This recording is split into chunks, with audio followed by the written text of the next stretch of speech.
This is the X-Zone Broadcast Network, broadcasting worldwide on broadcast affiliates and satellite program providers, including CNN Broadcast Network, Sirius Satellite Network, Star Media, Good News Radio Network, Angel Broadcast Network, Wiki Broadcast Network, and WPBN TV. For more information on the X-Zone Broadcast Network, visit us at www.xzbn.net.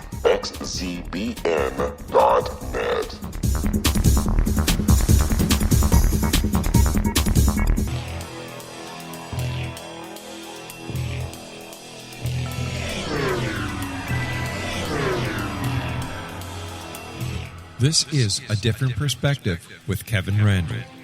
A retired U.S. Lieutenant Colonel, Kevin Randle has been studying UFOs for nearly 50 years. Kevin has investigated some of the most famous UFO cases in the world and has been consulted for dozens of documentaries about UFOs. Considered one of the leading experts into the Roswell UFO crash of 1947, Kevin has written more than 25 books about UFOs, including the recently published Roswell in the 21st Century. Now, here's the host of A Different Perspective, Kevin Randle.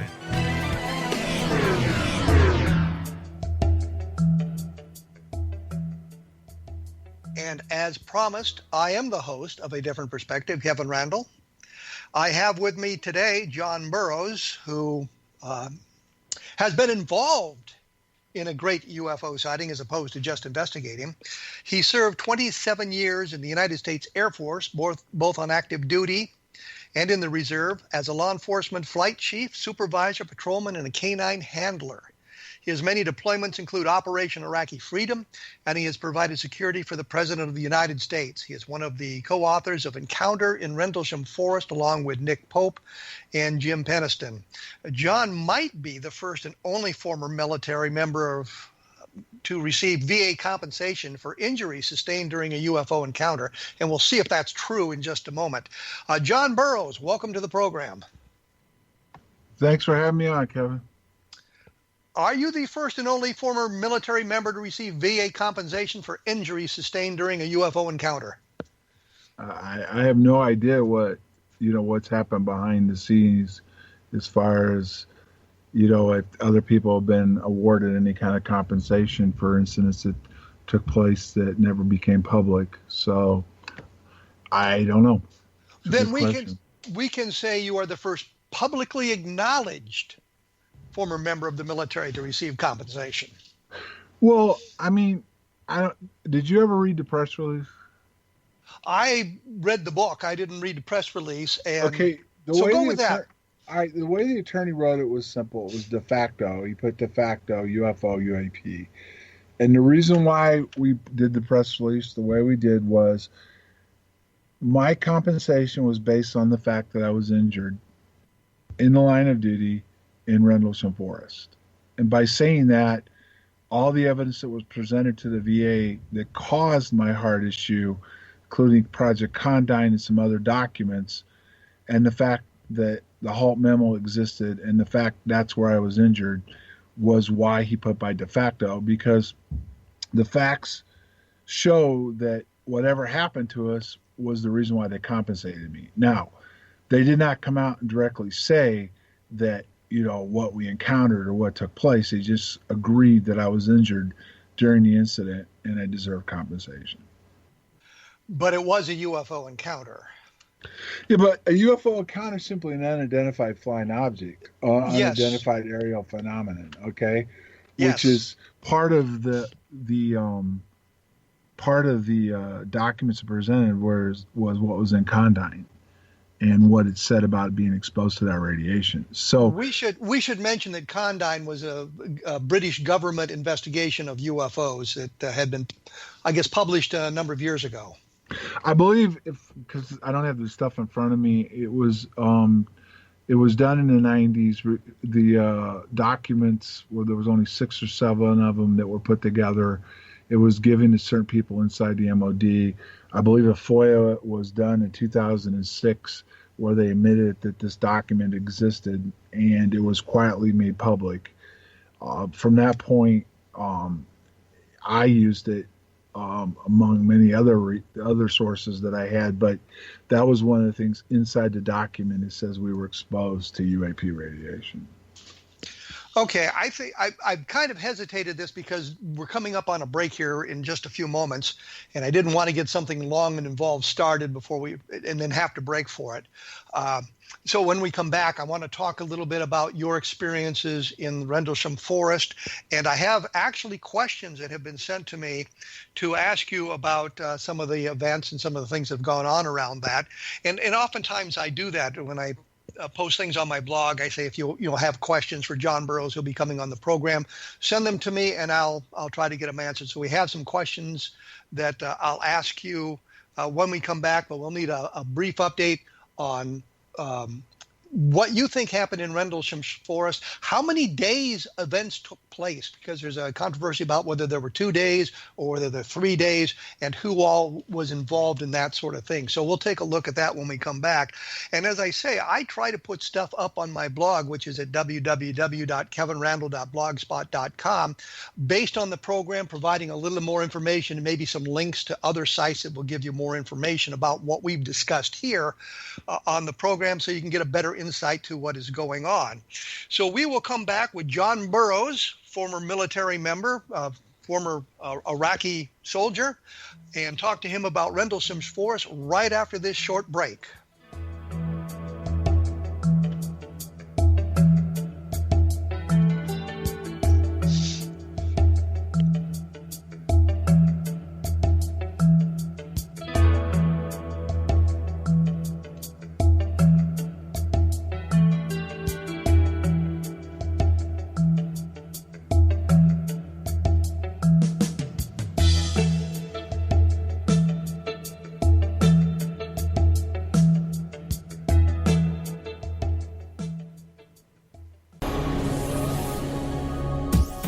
This is the X-Zone Broadcast Network, broadcasting worldwide on broadcast affiliates and satellite program providers, including CNN Broadcast Network, Sirius Satellite Network, Star Media, Good News Radio Network, Angel Broadcast Network, Wiki Broadcast Network, and WPBN TV. For more information on the X-Zone Broadcast Network, visit us at www.xzbn.net.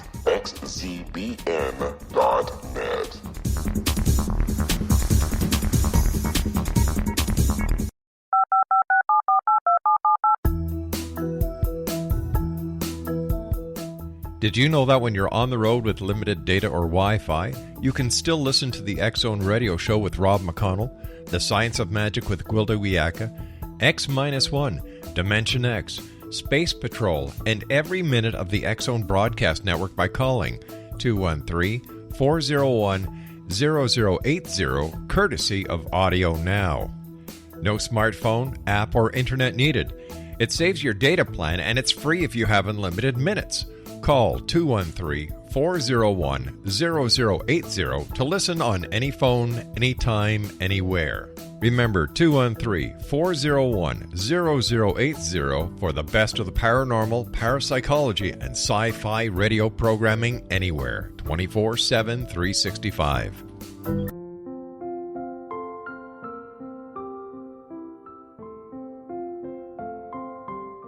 I am Dr. Carl O'Helvey, founder, president of a new cancer foundation focusing on evidence-based physical, mental, and spiritual interventions, including natural cancer cures, prayer, meditation, affirmations, nutrition, and other related holistic cancer prevention and cure modalities.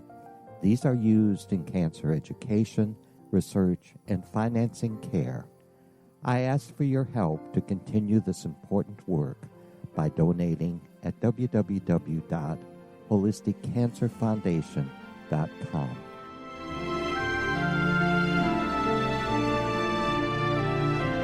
Hello, I'm Pete Marsh. With my daughter Justina, we will be presenting the new radio show, Too Good to Be True. If something seems too good to be true, it usually is. But with the help of Justina's amazing gifts, we're going to gain insight into questions that don't yet have complete answers. Have you wondered who built Stonehenge and for what reason?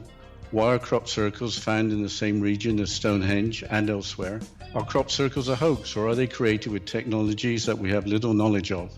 Who built the pyramids in Egypt and also in other countries? How and why were they built?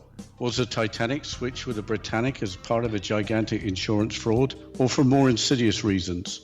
What caused the Tunguska event when trees were flattened over an 800 square mile area in Siberia?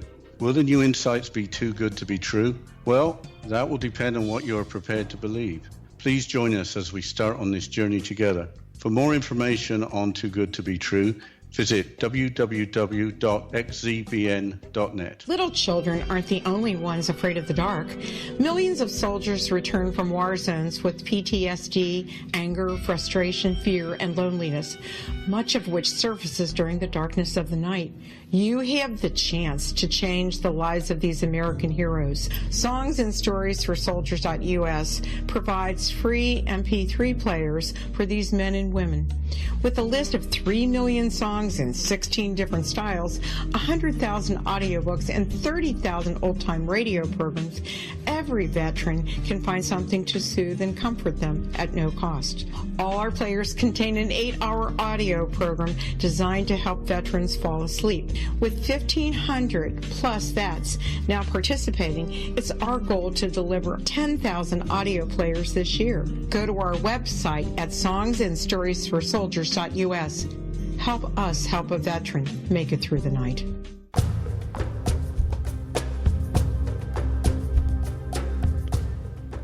I often wonder when we're doing these things if it's necessary to say we're back, because obviously we're back. And I'm joined with John Burroughs, who was a 27-year member of the United States Air Force on both active duty and in the reserves, and he served tours in Iraq and other deployment areas. John, when we went away, I promised that we would talk a little bit about what your experiences were in Rendlesham Forest for those who may not be that familiar with it. So walk us through kind of quickly what transpired the night that you were involved in the encounter. Well, I was out there on 2 different nights, first of all. So first night, we came on duty at 2300 on 25 December around 3 o'clock in the morning. While riding with my supervisor on patrol, we saw strange lights. At that point, we went off the base to get a better idea of what we were dealing with. We could figure out what it was. Called back, went up to the gate shack, called it in. 3 of us were sent out into the forest to take a look at what it could be based on the fact that why this was taking place. Heathrow, Eastern Radar, and RAPCON all picked up something that had been on radar over the forest area and disappeared. Shift commander felt it could have been a downed aircraft, so we were authorized to go into the forest to see if it was. Let me break in here, make sure. Heathrow is the civilian airport that was around the London area. Is that correct? Yeah, that was there. Yeah, it was. They were part of. I guess they were part of Eastern Radar. I don't know for sure if I said it wrong, but there were 3 different areas that were checked. Our RAPCON radar checked it. Eastern Radar and Heathrow Tower also confirmed there was something on radar and then disappeared in the area. So now you're authorized to go into the forest. Yes. Okay. And we got out into the forest because we're doing this quickly. We got up close to something. Each one of us had a different perception on what we saw. I saw something that looked like a red oval-shaped object, some blue lights, different coloring in it. Sergeant Penniston has gone as far as saying he walked around it, touched it, got a binary download, saw glyphs on it. Kabansek basically said we got close, that we blacked out. His statement went into the fact that whatever it was went up, went back. We went out further towards the coast, and it was gone after that. The second night, and there were 3 nights in a row that happened. There was other incidents that happened before and after ours, but the second night was they saw strange lights again. Shift commander and a security flight chief went out into the forest. There was an encounter where something went through the Jeep of the shift commander. It upset her to the point where she was relieved of duty. The vehicle shut down. They were having radio problems. Third night is a Colonel Hall incident where he went into the forest, and him and a 5-man team went out there, which I met up with later. And they had their encounter. There's a tape online that you can listen to that was done during the event itself, and that pretty much sums it up in a hurry. The second night, that was just I think she was a lieutenant. Yeah, she was a lieutenant. She was the shift commander that night. and an NCO had gone out in the force, the only two people who were involved. Is that correct? Yeah, from what I understand, the only two that left the base were the shift commander and the security flight chief. Now, some people did see some stuff from the gate and heard stuff on the radio, but only two people went into the forest on the second night. So when we talk about 3 nights of the event, there were 2 nights that you were involved in. You were involved sort of in the first night and the third night. There was a second night that just involved those people. And that kind of covers the whole spectrum of stuff that went on at Rendlesham or Bentwaters at that point? Well, there have been some stuff seen prior over the years, to include in December. Some people have come forward now.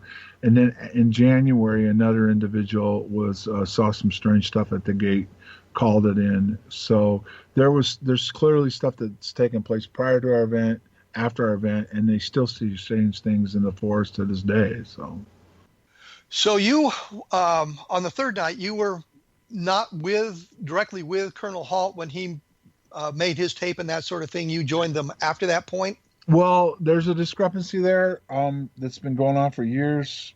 He first denied that Adrian Bristenza was out there, but it became clear he was based on the tape, his tape itself, and that I wasn't out there. And that also is on the tape. You can hear my name being called in over the radio. Then he said that we never got to his party, and now in his latest book, or his book that he just wrote, he's now admitted publicly that, yes, I did meet up with this party, and Adrian and I did go forward. The interesting thing is I have a tape of him and Larry Warren and Peter Robbins talking about this. And at one point, I believe he says, nobody got forward of me except Burroughs, or Burroughs was with us at that point. Because Warren was talking about how he had been up and close to the thing.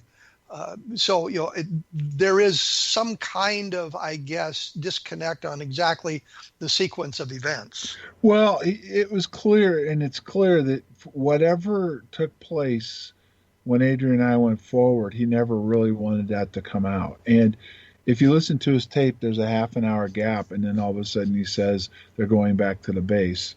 So I'm pretty sure that was probably the gap, whether or not he just shut it off and didn't say anything, or it was edited out or whatever. That was probably the point when Adrian and I went forward.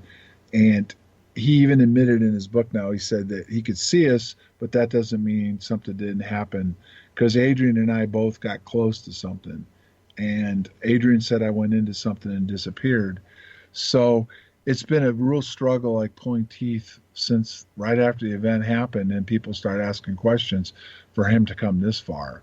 So only he can tell you why he held it back, and no one's really ever really questioned him directly on why. And I mean, so whatever he saw happen to Adrian and I, he doesn't want to talk about, or doesn't totally remember. Well, let's explore that a little bit, because that's one of the questions that was sent to me, and that was there is a discrepancy, a big problem between what Colonel Halt has said and what Larry Warren has said about being present, and Adrian seems to contradict what Halt has said about that. Are you familiar with that controversy at all? There's so many, you'd have to kind of enlighten me on what that exact controversy they're talking about. Well, Halt seems to think that Warren wasn't really involved at all, that while this event was going on, these events were going on, Warren was either on leave, which is what he told Russ Estes, and I've seen the tape, and I've seen Larry Warren said he had been on leave or a pass to Germany, at least on the first night of the events, but he was there on the third night. Halt says that he was not there at all. I think Halt says he was drunk in the barracks, as opposed to being out there with you guys. And now I think Adrian may be providing some confirmation about what Warren is saying about being involved in this, more so than Halt gives him credit for. Can you enlighten us on that at all? Can you tell us anything about that? What I can say is this. If you go by Larry Warren's book that he wrote, he was not there on the night that we went out there, basically because in his book, he said he went to Germany, and he didn't get back to Mildenhall till late that evening. So that is a discrepancy. If he really went to Germany and didn't get back, the event was already taking place and took place while he wasn't on duty, okay? Over the years, he also made it sound like he had been on duty quite often, but then he said on a radio show that he'd only worked one time, and that was when the event took place. So yes, there's definitely some discrepancies there on if in fact Larry was in Germany and on his way back, he couldn't have been out there on the third night. Correct. As far as what Adrian has had to say, I'd rather not comment for Adrian. I mean, it's just as simple as that. What I can just tell you is his own book leaves doubt on whether he was out there on the third night or not. Yeah, well, fair enough on Adrian. Did you see Warren out there? No, and I didn't know who Larry Warren was until years after I met him. So the first time I knew who Larry Warren was at all is when the CNN tape was made and released publicly. And one of the first things I felt was that he was talking somewhat about what his encounter supposedly was. Not directly everything he said, but he was kind of talking a little bit about the part where Adrian and I went forward. So that was one of the things that right away I kind of picked up on, not knowing who this guy was, and then CNN was interviewing him. He was talking about the part where Adrian and I went forward. But he was not with you when you and Adrian went forward. No, there was only Adrian and I went forward. And that's kind of what Halt has said, at least on this tape when he was talking with Peter Robbins and Larry Warren, was that you weren't there. Not you, Larry Warren wasn't there, but because he only knew of you and Adrian going forward. Yeah, but see, that's the problem with Colonel Halt. He for the longest time, he denied we were even involved. So do you see what I'm getting at? And yes. And trust me, that tape, you gave me a copy of it.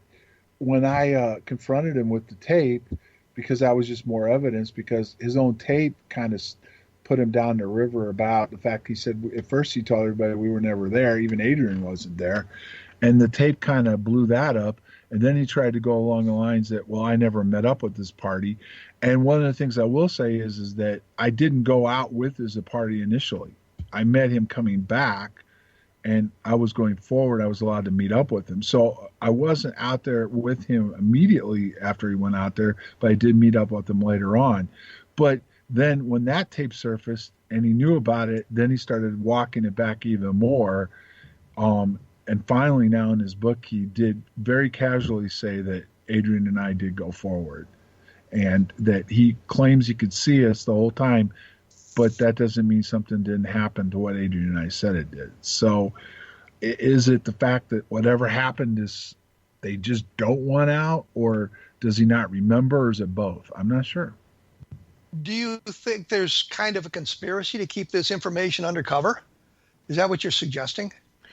There's a lot of things about Colonel Halt that don't add up. I mean, when he sticks to his story, what he said happened as far as he went out there, the tape backs it up and stuff like that, it's great. But then he differs off and starts attacking different people that talk about what they remember happening, to include to say we were interrogated and you can't trust us.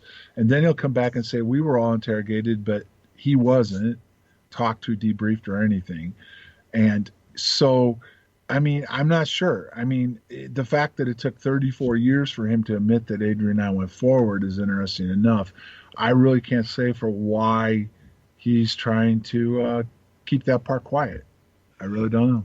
Well, that kind of leads us into another one of the questions that had been sent to me, and it concerns Colonel Halt's, what the writer said was his over-the-top criticism of Warren, based on what Adrian has been saying about that as well. So, I mean, you've heard some of the criticism that Colonel Halt has made about Warren. Do you see it as over the top? And I will right here, we're getting close to another break, so we have to be quick. Okay, basically over the top is the fact that when he attacks his personal life, that has nothing to do directly with the incident itself, other than some stuff has come out recently that makes his credibility, it leads to his credibility, period. But ultimately, what I've seen over the years is anytime people start wanting to talk about what they saw and what took place, it doesn't matter even if it's Warren, Halt seems to jump on him and try to back him down and get him not to talk about it. So I think it's been very convenient for Colonel Halt over the years to keep other witnesses quiet, and also to keep the controversy stirred up to the point where we're never probably all going to get together and be able to talk about it. Okay, we're going to have to take our break here. As I promised, As I say, take a look at www.kevinrandle.blogspot.com for additional information or links to other sites that might help you understand what's going on here. When we come back, I'm going to talk to John a little bit about these interrogations and that sort of thing that went on, and Colonel Hall's denial that he was involved in any of that. And if you get take a look at Roswell in the 21st century, I certainly would appreciate that. We will be back right after this.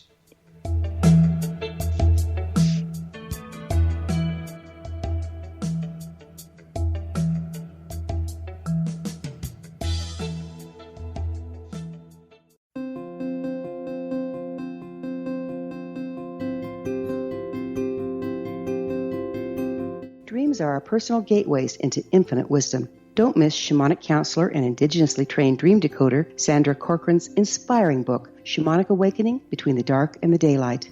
This remarkable work chronicles Sandra's 35 years of experience with diverse wisdom keepers and her initiations throughout the Americas and across the British Isles, Turkey, Greece, and Egypt. Sandy's knowledge of symbology, psychology, and myth influence her dream blog and workshops.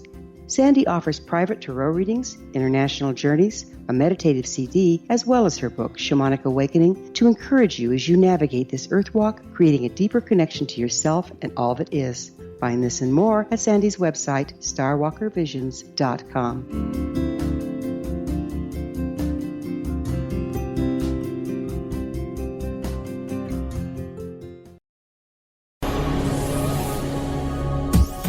This is the X-Zone Broadcast Network, broadcasting worldwide on broadcast affiliates and satellite program providers, including CNN Broadcast Network, Sirius Satellite Network, Star Media, Good News Radio Network, Angel Broadcast Network, Wiki Broadcast Network, and WPBN TV. For more information on the X-Zone Broadcast Network, visit us at www.xzbn.net.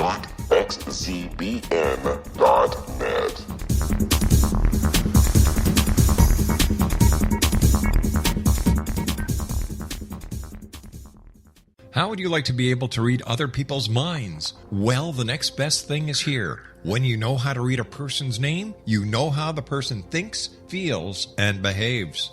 Each letter in our name holds a key to unlock our true essence. Our name contains both our gifts and challenges in this lifetime. Mnemology science discovers personality secrets hidden in the placement of the letters of our names, including the first and last impression people remember about us. Sharon shows us how to interpret the arrangement of letters as outlined in her book, Know the Name, Know the Person. Sharon Lynn Wyeth created mnemology science after 18 years of research and testing her theories, and has supported thousands of people around the world in understanding themselves and others better. You'll enjoy Sharon's unique teachings as she shares her system to learn the gifts behind your given birth name. Even if you don't like your birth name, there are jewels in this book. If you're thinking of changing your name, ready to name your child, or wanting to get along better with others, this is the book for you. If you'd like to improve your relationships and change your life for the better, get the book today, Know the Name, Know the Person, or visit www.knowthename.com. That's www.knowthename.com.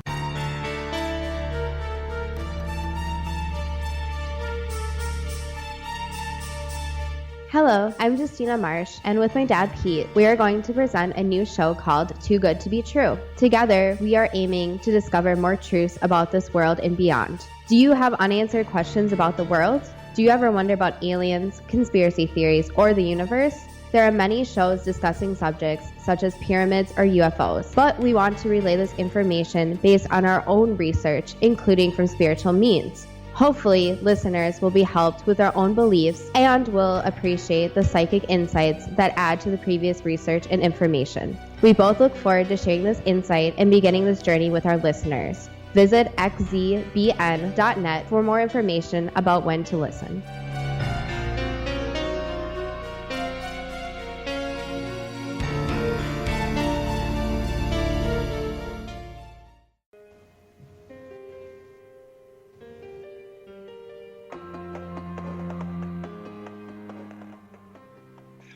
I am here with John Burroughs, who was one of the, you might say, major players in the Rendlesham Forest incidents of December of 1980. We were talking a little bit about Colonel Halt's, I'm really not sure what to say about his over-the-top criticisms of some of the people involved in this, some of the people who've talked about it. But one of the things that has come up, and John, you kind of mentioned this a little bit, were the interrogations. Halt, when I talked to him, said he was not interrogated. He was not a participant in that. He was not debriefed in that. Do you say you were interrogated? And if so, what did that entail? Can you remember much about that? That was the thing that was always kind of took me aback. I mean, that didn't really come to the forefront totally.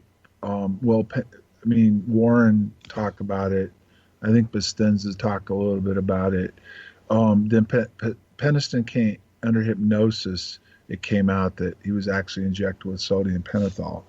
So Warren and Bustinza have publicly talked about it. But Penniston, I'm not sure where he stands. I don't know if he really remembers being interrogated or if it was the hypnosis said he was. So then that's why he believes it now. So, but as far as all what I remember was simply doing my statement because I was told to and I didn't want to, turning in a statement, having to stand with Penniston and Kabansak. I think it was like Monday, if I remember right. Monday after the incident, we went into Colonel Halt's office and saw him. Then we went into Colonel Conrad's office with Colonel Halt, and then we ended up going into it was Colonel Williams at the time with Colonel Halt and the three of us. And Penniston did all the talking. He was the ranking guy. He was a staff sergeant, and very little was said. And they took our statements and basically told us that it was being looked into and to don't worry about it. Now Penniston has gone farther and said that he was brought back in.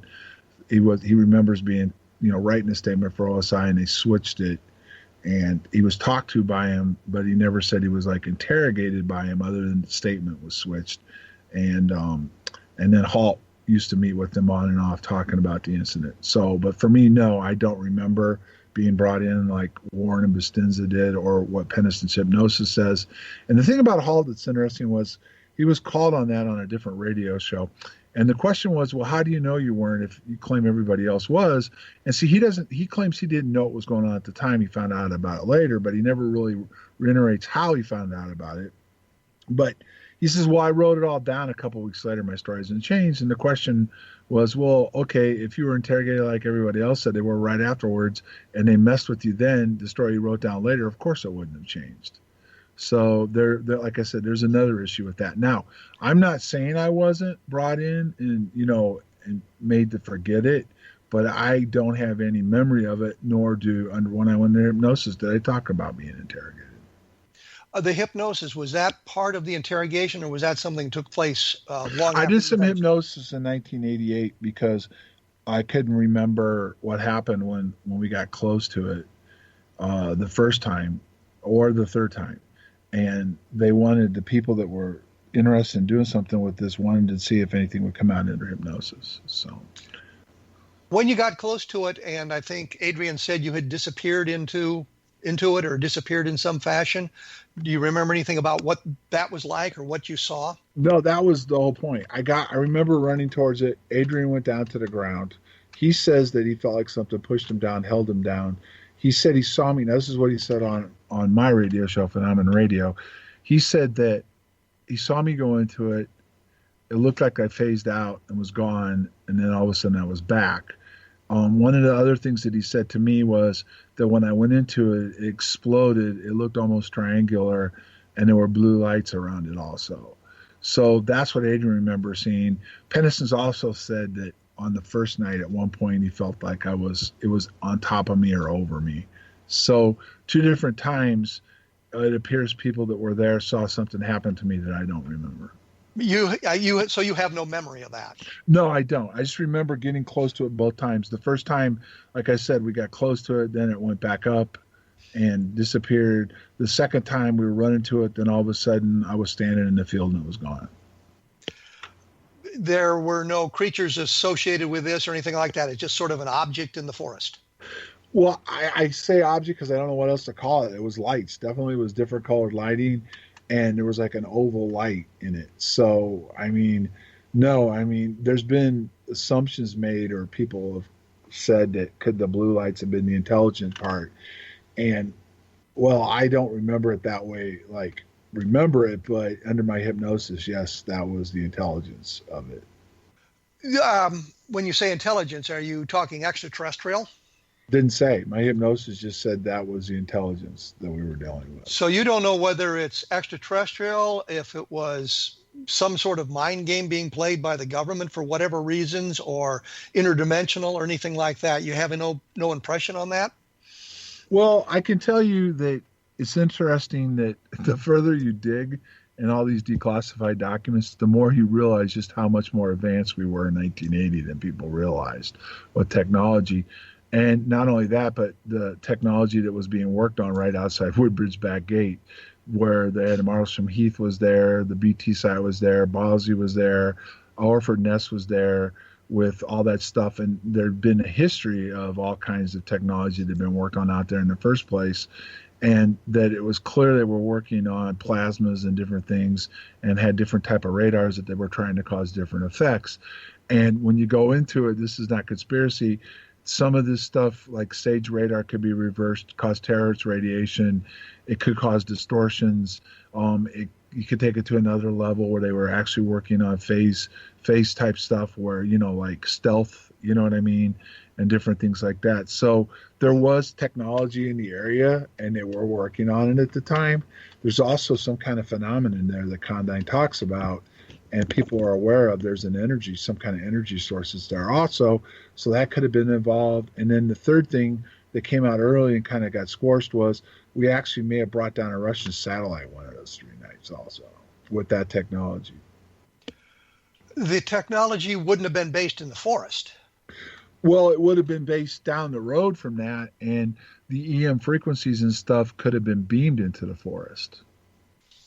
So you're suggesting a possibility that this was some technology they were playing with or testing in 1980 that nobody was aware of, and it may have manifested itself in some kind of experience in Rendlesham?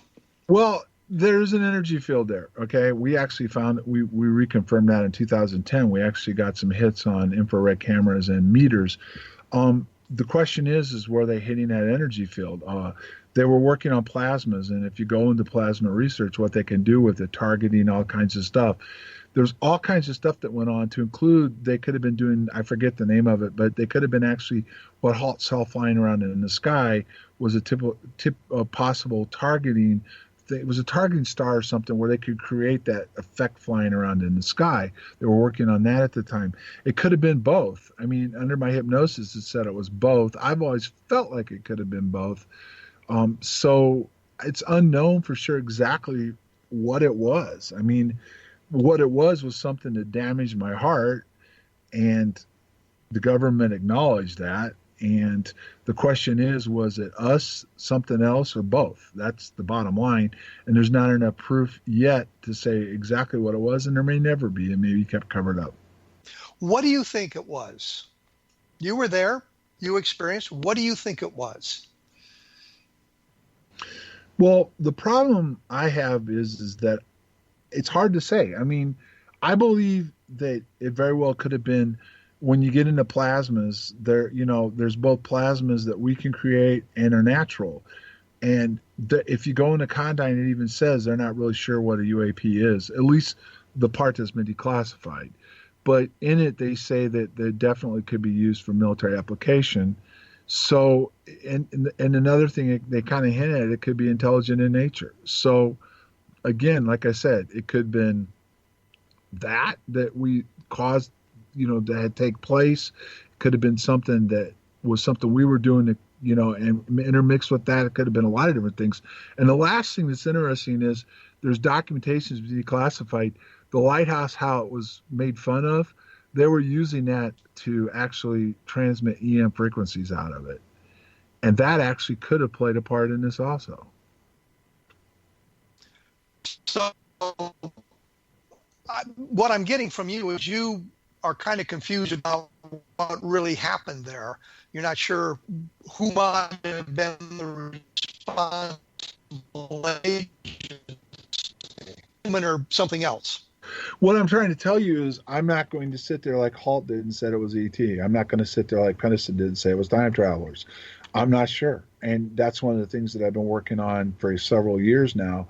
And as you go deeper and deeper into the documents, there's a whole thing. And one of the other things that you were involved with was Project Moondust, right? I was not involved with it.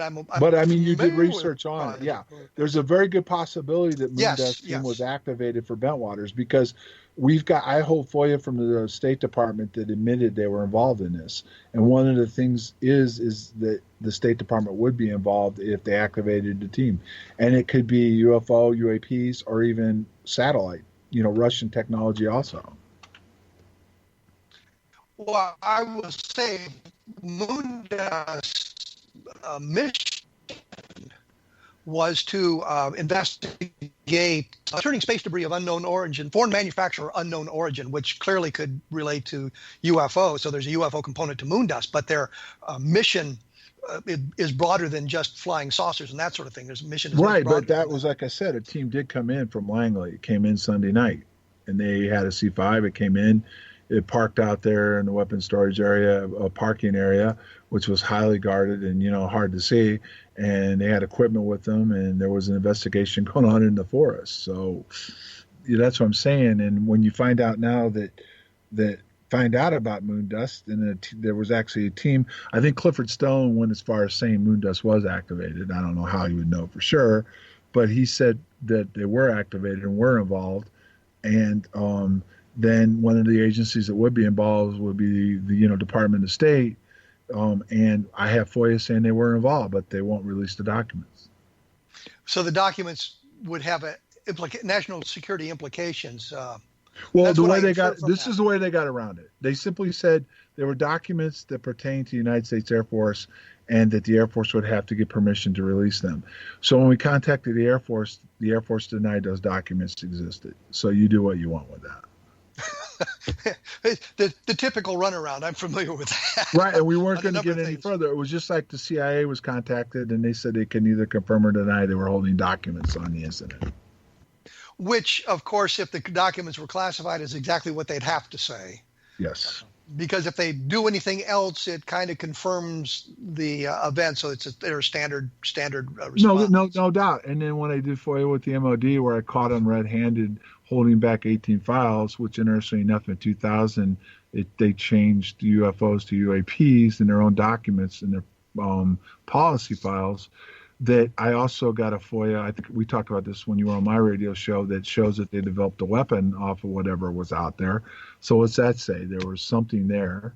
And the fact that it was highly redacted, and that they sectioned me and won't allow me to ask any more questions after I got to that point until these documents are released. And we're now going into almost year 4, and they haven't released documents, even though they told me they were going to do it very quickly. And even John, I'm going to have to break in here. We're going to have to take a break. Please stand by. We'll be back with John Burroughs, and we'll explore this further right after these messages.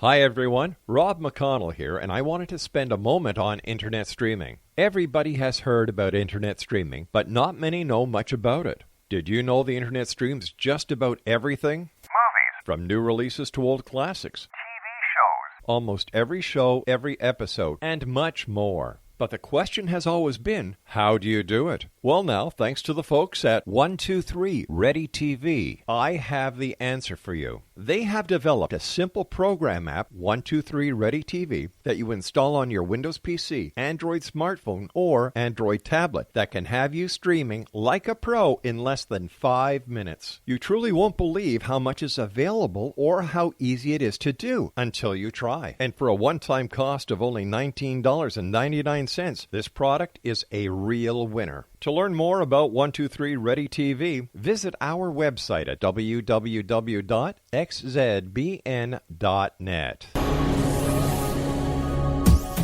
This is the X-Zone Broadcast Network, broadcasting worldwide on broadcast affiliates and satellite program providers, including CNN Broadcast Network, Sirius Satellite Network, Star Media, Good News Radio Network, Angel Broadcast Network, Wiki Broadcast Network, and WPBN TV. For more information on the X-Zone Broadcast Network, visit us at www.xzbn.net.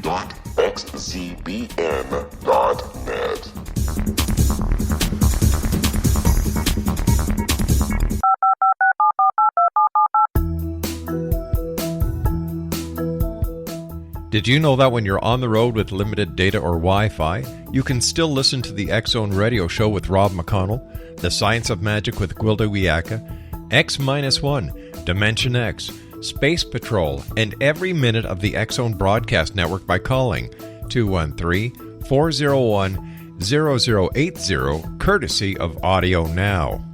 No smartphone, app, or internet needed. It saves your data plan, and it's free if you have unlimited minutes. Call 213-401-0080 to listen on any phone, anytime, anywhere. Remember, 213-401-0080 for the best of the paranormal, parapsychology, and sci-fi radio programming anywhere, 24/7, 365.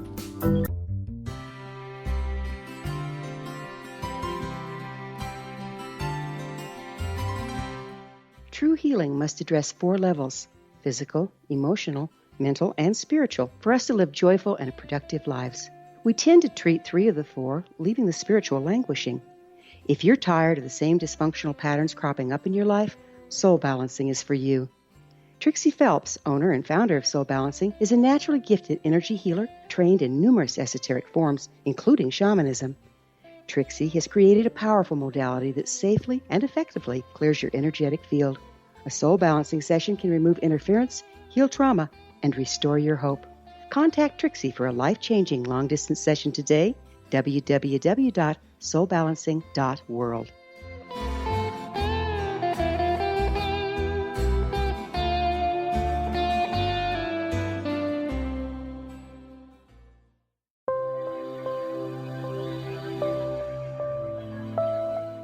There's a legend shared by many indigenous cultures of a time when the nations were cast to the 4 corners of the world. Each nation was given a body of sacred knowledge that held a different portion of the truth to preserve. True reality could not be known until all the nations reunited, combining the information. If a single one was missing, the world could not be reborn and darkness would prevail.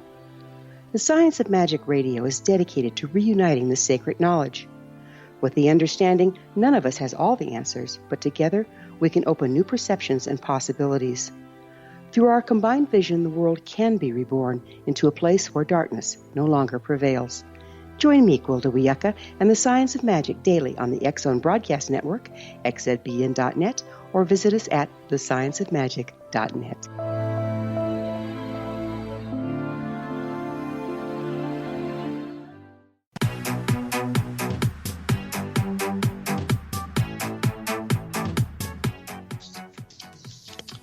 We have returned with John Burroughs. We were talking about problems with FOIA and the MOD, which is the Ministry of Defense, for those of you who are not up on your acronyms, which is a English governmental institution. I'm sure everybody knows what the CIA is and that sort of thing, and what the Air Force is. So you were talking about problems with the FOIA requests and the runaround you were getting. Did you want to add something to that? Yeah, what I was saying as we went to break was simply this. I have some inside information that no one else has, based on understanding Condyne and some other documents that I haven't made public. And my FOIAs were very interesting. In fact, when they finally admitted these 18 files existed, because when I went public and said they did, no one believed me. And then they did a real quick little newspaper article admitting the fact that, oh yes, a British citizen asked a question, were there any more documents, and they admitted to it. But they didn't put my FOIA up there, which is what he actually didn't see my FOIA either, but he knew about my press release, so he asked that question. They don't want my FOIAs, the questions I asked, made public, because I take it is they feel some of it could lead to national security issues. And also they sectioned me when they admitted to me that they actually do have a weapon they developed off of Project Condign and the phenomenon they're talking about. And what they did was they were going to release it, but they haven't. They did actually give some of it or part of it to the archives last year from pressure from inside the House of Lords, because this has made it on the floor more than once, questions about these documents that they said were already public and they weren't. As far as they said they'd released everything, and oops, they got caught and they hadn't, and there was some pressure coming from inside the House of Lords. So they gave some of the documents to the archives last summer, and they pulled them back. All of a sudden, they just pulled them back. And so now we're another year forward, and they still haven't released these documents. And like I said, 6 of them are policy files to include, the whole MOD policy on how they deal with UFOs and then /UAPs. Plus, there were some other documents in there.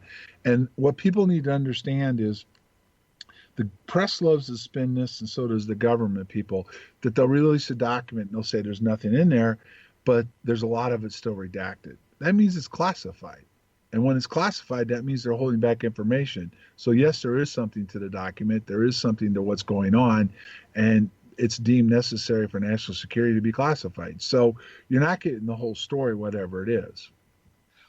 To be fair, you have to admit that at some points, and even though it involves UFOs, and I've seen some of the documents that were originally redacted, and we've now gotten the whole documents, and what they're holding back were things that did not relate to the UFOs at all, but impacted national security. So it could be something in those documents that would affect national security that doesn't necessarily relate to UFOs or UAPs, whatever they want to call it. Isn't that a fair statement? Not necessarily. I'm not saying some of it isn't, but there's a lot of it still classified in Condign itself. Matter of fact, there's a word going around that's actually just a really cut and paste report, that the real report, the true report that's highly classified, still has never been totally released. And you can't say that a little bit of it is, but you know what I mean? You can't come out and say UFOs are not of national defense significance or anything like that, and then turn around and heavily classify this stuff. And I'm not talking about like a site or something. I'm talking about there's a lot of heavy-duty stuff that's been redacted over the years, including this Condign and, these MOD files, because that's why they had to pull them back. There was still stuff in there that they didn't feel that was redacted properly. So there's a lot to this. The question is why do they spin it one way, and say there's nothing to this, and then redact so much of it? Well, I'm going to take this in a different direction now, because we're getting short on time here, and somebody wanted to know that if you had any comments on the binary codes and what they call the new improved binary code that has come from Penniston. Do you have any comment on that, or was that you laughing? Yeah, I'm laughing because here's my take on this. I'm going to leave it as it is. They're supposed to be coming out with a book about it. Read it if you must and come up with your own conclusion. But I'm not endorsing any of it. I tried to understand it. I tried to figure out the whole thing. But there's just so many discrepancies in it with the notebook, different stuff that I wasn't even aware of at the time that came out later, some interviews he's done and different things that have to make you stop and pause about all of this. So as I said very early on when it came out, I did not touch anything. I did not have any binary download. So keep me out of it. Since you knew him, and the notebook appeared sometime later, but he claims he wrote it the next day or a day later or something like that. Can you add anything to that? I mean, did you know anything about the problem with the notebook is, and that's how the binary surfaced, was the date in it that he said it took place was the 27th of December, which matches the Halt memo, which had the wrong dates. But the interesting thing was, if he wrote it out there in the field at the time, he would have known it was the 26th of December. You know what I mean? So that was a discrepancy right there.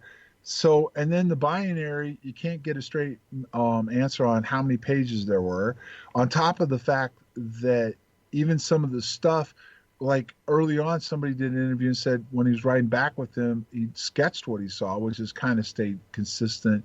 But there was no mention of the binary, the glyphs, or anything else.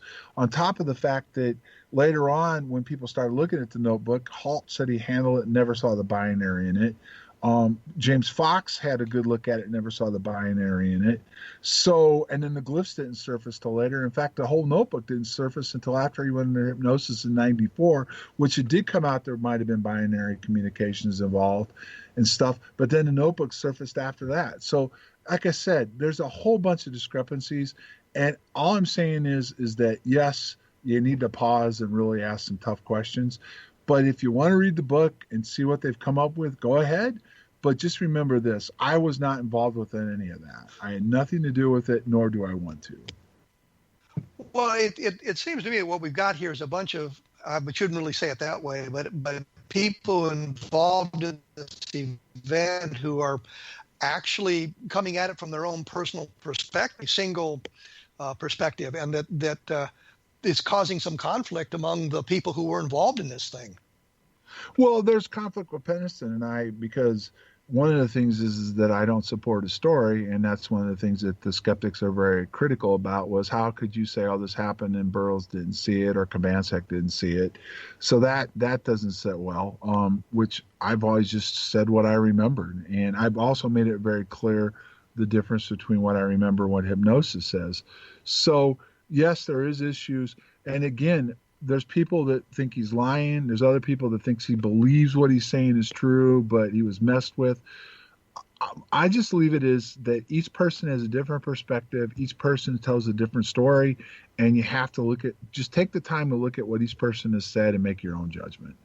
I'm not going to call Penniston a liar. I just don't want anything to do with the fact that, I don't tie me to the binary. That's his story, and take it as you will. If you believe it, great. If you don't, fine, or if you're in between, fine. But just, I don't want to be tied to it, because no, I don't have any binary download floating around.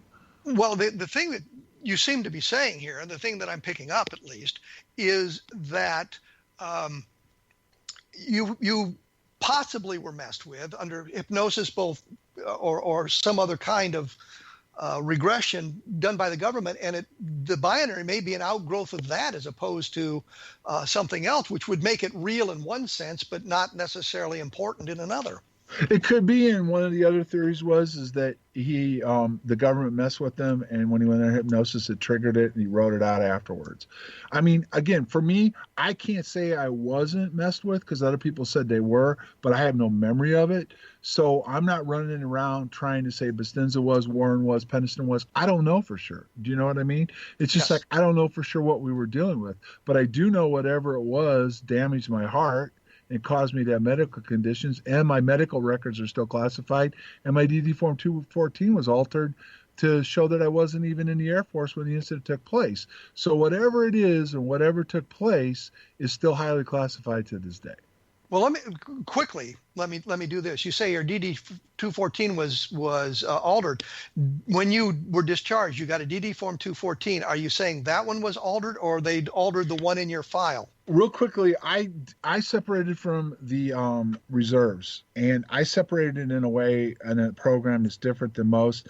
And I basically got held to my contract for 2 extra years. So I never did get to go through my out process like most people do that retire. I simply put my papers in. I was put in inactive reserves because I was eligible for retirement. They held me for the next 2 years to my contract, and all I got in the mail was the fact that here you are, you're honorably retired. Here's a flag that we flew for you. Good luck with life. So I didn't get to go through all that stuff. I didn't go through all the debriefing, and they held me partly because of my specialty in explosives. And they weren't happy when I chose to drop my papers because I'd had enough. I kept deploying, was away from my family. When I was able to retire, stop loss had been lifted, I dropped my papers. So that's what happened. So you got caught in stop loss as well then? Well, I was for a while, but as soon as they lifted it and I had the time, guess what I did? I dropped my papers. I was done. I'd had enough. Okay. And trust me, the guys what I went through with K9 was pretty intense, but then that's when the whole new level went out, where they had those guys out there going out with the dogs in front of them with IEDs, and they were blowing up, killing handler after handler, seriously injuring them and wounding the dogs and killing the dogs. So I did get out at the right time, and God bless those guys that did that, because that's something that's really hard to train a dog to do and put people out in front like that. Well, John, thank you so much for taking the time to chat with us today. I I've learned a lot. I hope the audience has well. And we'll talk about getting you back on the program sometime later. Thank you very much. Thanks, Kevin. And as I say, we'll have some information about this. I hope that'll clarify some of this at www.kevinrandle.blogspot.com. And as I promise every week, we will be back in 167 hours with another program on a different perspective. Thank you.